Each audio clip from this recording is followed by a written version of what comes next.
इस वार जिहड़ा 11 दिनों का वीज़ा पाकिस्तान की हुकूमत वालों जिहड़े भारती पंजाब तो आने वाले ने उन्होंने दिता जा रहा है। 2500 के करीब सिख पिलग्रिम्स आएंगे और 1000 तो ज़्यादा कैनेडा, अमरीका, आस्ट्रेलिया, न्यूजीलैंड उन्होंने भी वीज़े दिते जा रहे हैं और उन्होंने जिहड़ा हैवी सिक्योरिटी के थले पहला जिहड़ा भारत तो जत्था होएगा ननकाना साहब लिजाया जाएगा। कोविड-19 के चलते हैं इन्हां लगभग 1.5 साल की रुकावट तो बाद पिछले साल तो यह दिन नहीं सी मनाया जा सकिया। इस वार जिहड़ा इस दिन नूं सैलीब्रेट किया जाएगा पर जिवें एम्पल प्रबंध किए ने सो असीं शुक्रगुजार हैं कि इस दिन नूं इस लैवल ते मनाया जाए। Viewers welcome back in program. So viewers हुण आपां गलबात करन जा रहे हैं कि श्री गुरु नानक साहिब जी दा जिहड़ा 553वां प्रकाश पुरब 19 नवंबर नूं है सो इस नूं शानो शौकत नाल मनाउण लई जिहड़ा ननकाना साहिब दे विच तैयारियां जिहड़ियां ने ਉਹ ਵਿੜ ਦਿੱਤੀਆਂ ਗਈਆਂ ਹਨ। ਸੋ ਇਸ ਬਾਰੇ ਆਪਾਂ ਗੱਲਬਾਤ ਕਰਨ ਜਾ ਰਹੇ ਹਾਂ। ਸੋ ਅਸੀਂ ਚਾਹਾਂਗੇ ਕਿ ਤੁਸੀਂ ਇਸੇ ਤਰ੍ਹਾਂ ਬਣੇ ਰਹਿਣਾ, ਦੇਖਣ ਸੁਣਨ ਲਈ ਐਂਡ ਲਿਖਣ ਲਈ ਤੁਹਾਡਾ ਸਭ ਦਾ ਬਹੁਤ-ਬਹੁਤ ਸ਼ੁਕਰੀਆ ਜੀ। ਡਾਕਟਰ ਸਾਹਿਬ ਕੀ ਕਹਿਣਾ ਚਾਹੋਗੇ? देखो गुरु नानक साहब का 553वां प्रकाश दिवस जिहड़ा साडा मजहबी लफज है बर्थ एनिवर्सरी अंग्रेजी च असीं कहांगे वो 19 नवंबर नूं आ रही है। ननकाना साहब के मुकाम ते गुरु नानक साहब प्रकाशमान हुए और अज जिहड़ी खबर मेन उस हवाले नाल साडे उत्थों दे पंजाब दे भारती कब्जे वाले मीडिया च भी लगी है कि भाई इस वार जिहड़ा 11 दिनों का वीज़ा पाकिस्तान की हुकूमत वालों जिहड़े भारती पंजाब तो आने वाले ने उन्होंने दिता जा रहा है। 2500 के करीब सिख पिलग्रिम्स आएंगे और 1000 तो ज़्यादा कैनेडा, अमरीका, आस्ट्रेलिया, न्यूजीलैंड उन्होंने भी वीज़े दिते जा रहे हैं और उन्होंने जिहड़ा हैवी सिक्योरिटी के थले पहला जिहड़ा भारत तो जत्था होएगा ननकाना साहब लिजाया जाएगा और उत्थों के जिहड़े 6-7 गुरुद्वारे ननकाना साहब च ने। गुरु नानक साहब का बचपन आलमोस्ट 18 साल की उम्र तक उत्थे ही गुजरिया। तो फिर नवंबर 19 तरीक नूं जदों जिहड़ा उत्थे वड्डा एक नगर कीर्तन जलूस जिहड़ा एनुअली कढ़िया जांदा वो होएगा। फिर 20 तरीक नूं फारूखाबाद दे विच गुरुद्वारा सच्चा सौदा उत्थे बसां राहीं उन्हां नूं लिजाया जाएगा। फिर हसन अब्दाल गुरुद्वारा पंजा साहब जिसनूं असीं कहंदे ते 22 नवंबर नूं पंजा साहब फिर पीर वली कंधारी दे स्थान ते और 23 नूं फिर डेरा साहब लाहौर जिथे गुरु अर्जन साहब की शहादत हुंदी है। 24 नवंबर नूं लाहौर दे स्थानक गुरुद्वारा साहब तो बाद 25 नवंबर नूं करतारपुर साहब जत्थे जाणगे ते 26 नवंबर नूं एमनाबाद जिथे जिहड़ा गुरु नानक साहब ने चैलेंज भी किया बाबर नूं, चक्की भी पीसी और इतिहासक गुरुद्वारा है। कल साडे एक व्यूअर ने लिखिया सी कि तुसीं एमनाबाद का जिक्र किया, मैं एमनाबाद तो और 27 तरीक नूं जत्थे की वापसी होएगी। तो असीं समझते हैं कि कोविड-19 के चलते हैं इन्हां लगभग 1.5 साल की रुकावट तो बाद पिछले साल तो यह दिन नहीं सी मनाया जा सकिया। इस वार जिहड़ा इस दिन नूं सैलीब्रेट किया जाएगा और असीं पाकिस्तान की हुकूमत, पाकिस्तान सिख गुरुद्वारा प्रबंधक कमेटी क्योंकि हज़ारां की गिणती क्योंकि लोकल भी सिंध तो, खैबर पख्तूनख्वा तो, पंजाब तो आलमोस्ट 20 तो 25 हज़ार की गैदरिंग हुंदी है नॉर्मल टाइम च। देखो इस बार भी पर जिवें एम्पल प्रबंध किए ने सो असीं शुक्रगुजार हैं कि इस दिन नूं इस लैवल ते मनाया जाए। असीं कल जिहड़ा श्री राग दा पहला शब्द विचारिया सी और साडे एक बड़े प्यारे व्यूअर ने उन्होंने अजीत खटरा उन्होंने लिखा है कि I listen your program every day, you are blessed with Guru ji's kripa, can you please start Gurbani vyakhya from Japji Sahib or first do व्याख्या of all Nitrem Banis because in these days all Gurbani Vyakhyakas expressing their own thoughts in the name of Gurbani Vyakhya, but you stick to only Gurbani. Vaheguru ji, if possible, please consider my request. नहीं उन्होंने कहा कि the only Gurbani, if possible, please consider my request और ये जिवें मैं कहा विस्तार अजीत खटड़ा जी की लिखत है। खटड़ा साहब बहुत बहुत शुक्रिया तुसीं सानू लिखिया भी और तुहानू साडा ये रूहानीयत वाला सैगमेंट पसंद आंदा है। असीं तां एक प्यासी रूह वांग आप सच दी भाल च भटक रहे हैं।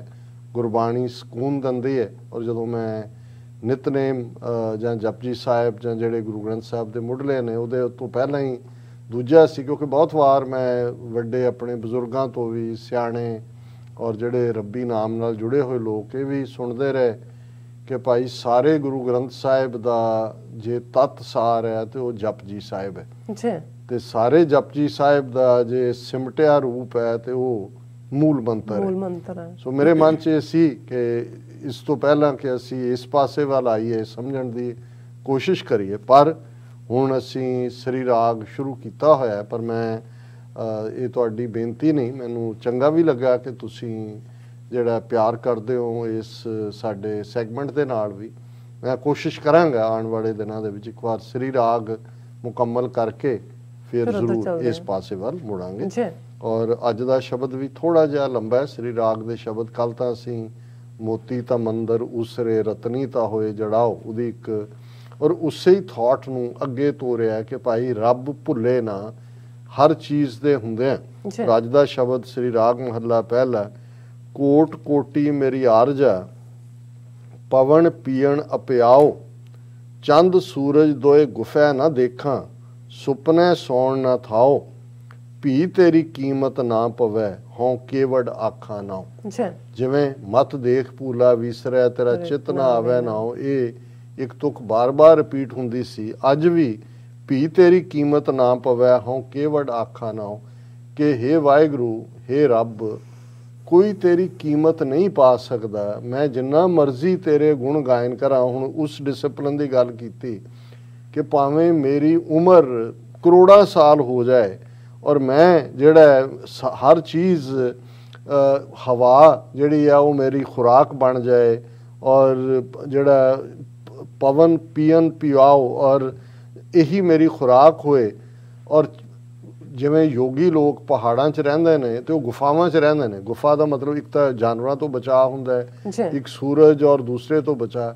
ਕਿ ਵੀ ਮੈਂ ਇਸ ਕਿਸਮ ਦੇ ਜੇ ਪੈਨਾਸ ਦੇ ਵਿੱਚ ਵੀ ਚਲਾ ਜਾ ਕਿ ਚੰਦਰਮਾ ਔਰ ਸੂਰਜ ਨਜ਼ਰ ਹੀ ਨਾ ਆਏ, ਗੁਫਾਵਾਂ ਦੇ ਵਿੱਚ ਰਹਿਣ ਵਾਲਾ ਹੋਏ, ਸੁਪਨੇ ਸੌਣ ਨਾ ਥਾਓ, ਕਿ ਇਹ ਜਿਹੜਾ ਮੈਂ ਨੀਂਦ ਵੀ, ਕਿਉਂਕਿ ਯੋਗੀਆਂ ਦਾ ਇਹ ਵੀ ਹੁੰਦਾ ਨੀਂਦ ਨੂੰ ਮਾਰ ਲੈਣਾ, ਕਿ ਮੈਂ ਈਵਨ ਸੁਪਨੇ 'ਚ ਵੀ ਨੀਂਦ ਨਾ ਦੇਖਾਂ। ਨਹੀਂ ਤਾਂ ਨੀਂਦ ਅਸੀਂ ਸੁਪਨੇ ਦੇਖਦੇ, ਇੱਥੇ ਮੈਂ ਸੁਪਨੇ 'ਚ ਵੀ ਨੀਂਦ ਨਾ ਦੇਖਾਂ।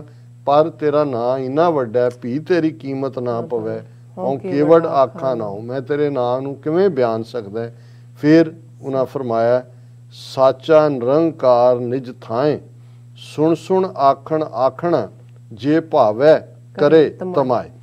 ਕਿ ਉਹ ਵਾਹਿਗੁਰੂ, ਜਿਵੇਂ ਰਹਾਉ ਦੀ ਤੁਕ ਸੈਂਟਰਲ ਆਈਡੀਆ ਹੁੰਦਾ ਹੈ ਕਿ ਉਹ ਵਾਹਿਗੁਰੂ ਜਿਹੜਾ ਹੈ ਉਹ ਆਪਣੇ ਆਪ ਦੇ ਵਿੱਚ ਸਥਿਤ ਹੈ, ਔਰ ਬਾਰ-ਬਾਰ ਉਸ ਦੀਆਂ ਭਾਵੇਂ ਅਸੀਂ ਗੱਲਾਂ ਕਰੀਏ, ਕਹਾਣੀਆਂ ਕਹੀਏ, ਸੁਣ ਸੁਣ ਆਖਣ ਆਖਣਾ, ਜਿੰਨੀ ਮਰਜ਼ੀ ਉਸ ਦੀ ਸਿਫਤ ਕਰੀਏ, ਹੇ ਵਾਹਿਗੁਰੂ, ਫਿਰ ਵੀ ਮੇਰੇ ਅੰਦਰ ਤੇਰੇ ਗੁਣ ਗਾਇਨ ਦੀ ਜਿਹੜੀ ਚੰਨ ਹੈ, ਚਾਹਤ ਹੈ, ਉਹ ਕਾਇਮ ਰਹੇ। ਜੇ ਭਾਵੈ ਕਰੇ ਤਮਾ ਹੁੰਦੀ ਹੈ ਕਿ ਮੇਰੇ ਅੰਦਰ ਉਹ ਡਿਜ਼ਾਇਰ ਰਹੇ ਕਿ ਮੈਂ ਬਾਰ-ਬਾਰ ਤੇਰੇ ਗੁਣ ਗਾਣੇ ਨੇ। ਕੁੱਸਾ ਕਟਿਆ ਵਾਰ-ਵਾਰ, ਪੀਸਣ ਪੀਸਾ ਪਾਏ, ਅੱਗੀ ਸੇਤੀ ਜਾਲੀ ਹੈ, ਭਰਮ ਭਸਮ ਸੇਤੀ ਰਲ ਜਾਓ, ਭੀ ਤੇਰੀ ਕੀਮਤ ਨਾ ਪਵੇ, ਹੋਂ ਕੇਵੜ ਆਖਾਂ ਨਾਉ। ਹੁਣ ਇਹਦੇ 'ਚ ਜਿਵੇਂ ਬਨਾਰਸ ਦੇ ਵਿੱਚ ਇੱਕ ਆਰਾ ਰੱਖਿਆ ਹੋਇਆ ਸੀ, ਜਿਸ ਆਰੇ ਥੱਲੇ ਜਾ ਕੇ ਬਾਹਮਣਾਂ ਨੇ ਕਿਹਾ ਸੀ ਕਿ ਜਿਹੜਾ ਇਹਦੇ ਨਾਲ ਆਪਣੇ ਆਪ ਨੂੰ ਕਟਾ ਲਏਗਾ ਉਹਨੂੰ ਸਵਰਗ ਮਿਲੇਗਾ।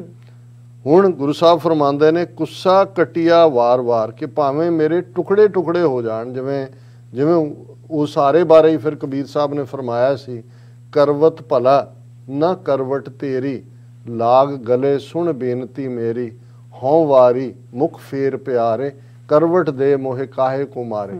ਕਿ ਮੈਨੂੰ ਇਹ ਕਰਵਤ ਨਹੀਂ ਚੰਗਾ ਲੱਗਦਾ ਜੇ ਤੂੰ ਮੇਰੇ ਨਾਲ ਨਹੀਂ ਹੈ, ਕਰਵਟ ਨਾ ਦੇ, ਮੈਂ ਇਸ ਆਰੇ ਨਾਲ ਚੜ ਜਾਵਾਂਗਾ ਔਰ ਕਦੇ ਮੇਰੇ ਤੋਂ ਦੂਰ ਨਾ ਹੋ। ਗੁਰੂ ਸਾਹਿਬ ਕਹਿੰਦੇ ਨੇ ਕਿ ਭਾਵੇਂ ਤੁਸੀਂ ਆਪਣੇ ਆਪ ਟੁਕੜੇ ਟੁਕੜੇ ਕਰਾ ਲਓ, ਪੀਸਣ ਪੀਸਾ ਪਾਏ, ਔਰ ਬੇਸ਼ੱਕ ਤੁਸੀਂ ਜਿਵੇਂ ਚੱਕੀ ਦੇ ਵਿੱਚ ਪੀਸ ਕੇ ਕਣਕ ਜਿਹੜੀ ਹੈ ਉਹ ਆਟਾ ਬਣ ਜਾਂਦੀ, ਇਵੇਂ ਵੀ ਆਪਣੇ ਸਾਰੇ ਵਜੂਦ ਨੂੰ ਕਰ ਲਓ। ਅੱਗੀ ਸੇਤੀ ਜਾਲੀਆਂ, ਭਾਵੇਂ ਅੱਗ ਦੇ ਨਾਲ ਆਪਣੇ ਆਪ ਨੂੰ ਸਾੜ ਲਓ, ਭਸਮ ਸੇਤੀ ਰਲ ਜਾਓ, ਭਾਵੇਂ ਸਵਾਹ ਬਣ ਜਾਓ, ਭੀ ਤੇਰੀ ਕੀਮਤ ਨਾ ਪਵੇ, ਹੋਂ ਕੇਵੜ ਆਖਾਂ ਨਾ। ਫਿਰ ਵੀ ਤੇਰੀ ਕੀਮਤ ਜਿਹੜੀ ਹੈ ਉਸ ਨੂੰ ਕੋਈ ਬਿਆਨ ਨਹੀਂ ਕਰ ਸਕਦਾ। हे वाहिगुरू इस सारे चों भी जे तू भुल जाए तो इन्हां सारियां चीज़ां दा कोई नहीं है।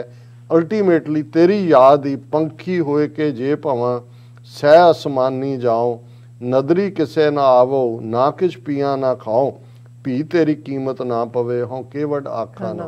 कि मैं बेशक पंछी बन जा, 100 आसमानां दे उत्ते उडारियां मारां, किसे दी नज़र च मैं ना पवां, और कोई भी मैं भुखा प्यासा रह ला, पर जे तू नहीं है मेरे नाल, भी तेरी कीमत ना पवे।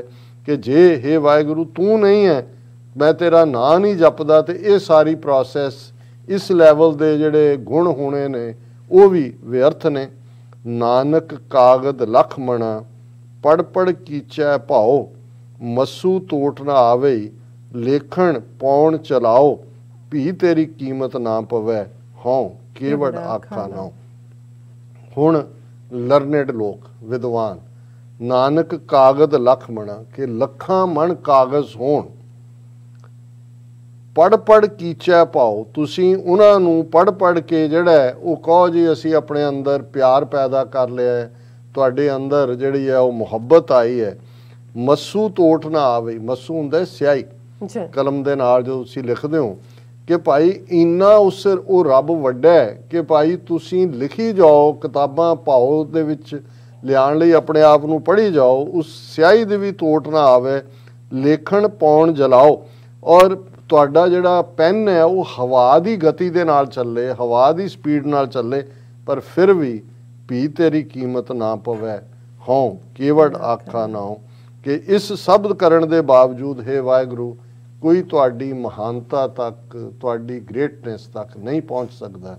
ये अज दा विचार है जी। राज साहब तुहाडा बहुत बहुत शुक्रिया, तुसीं अज दा इशू ते अज दा विचार साडे दर्शकां नाल साझा कीता। सो इस नाल अपने व्यूअर्स कोल ने इजाजत। व्यूअर्स साडे प्रोग्राम दा समा इत्थे समाप्त हुंदा। तुसीं अपने राय ते सुझाव सानूं भेजना भुल्लना साडे इस पते ते sos@tv84.tv ते ਅਸੀਂ ਆਪਣਾ ਪ੍ਰੋਗਰਾਮ ਲੈ ਕੇ ਫਿਰ ਦੁਬਾਰਾ ਤੁਹਾਡੇ ਸਨਮੁਖ ਹੋਵਾਂਗੇ।